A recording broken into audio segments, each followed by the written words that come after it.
दिनांक 12 सितंबर 19 को सरिया प्रभारी को मुखबिर से सूचना मिली थी कि सरिया वार्ड नंबर 011 सुंदरलाल अग्रवाल के खाली प्लांट के अंदर कचड़ा मिट्टी से पटा हुआ कुआं अंदर नशीली दवा छिपाकर रखा हुआ, जिस पर टीट-0 सरिया द्वारा स्टाफ के साथ मौके पर जाकर छापेमारी कार्रवाई किया गया। मौके पर कुआं अंदर से 10 बोरी में भरी 1400 नग कुल 140 लीटर कीमती 1,61,000 रुपए का जब्त किया गया है। संपत्ति स्वामी की पत्थरसाजी की जा रही है।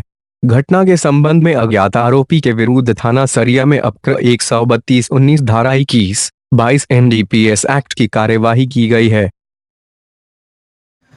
दिनांक 12/9/2019 की रात्रि को सरिया पुलिस को सूचना मिली कि एक व्यक्ति सुंदरलाल है यहाँ पे उनके प्लाट के कुएं में भारी मात्रा में कोरेक्स कप सिरप रखा हुआ है, जिसकी सूचना पर सरिया पुलिस के द्वारा रेड की कार्रवाई की गई और वहाँ से लगभग 1400 नग कोरेक्स कप सिरप वहाँ से बरामद किया गया। एक संदेही है जिसका नाम है श्री किशन, उनसे जो है संदेह के आधार पर पूछताछ किया गया। पूछताछ के आधार पर उन्होंने अपना जुर्म कबूल किया और जो है कप सिरप को झारखंड से लाना बताया और इसे सरिया पुलिस द्वारा उसको एनडीपीएस एक्ट के तहत गिरफ्तार कर जेल भेजने की कार्रवाई की जा रही है। आरोपी जो है पहले भी इस मामले में उड़ीसा में जेल जा चुका है।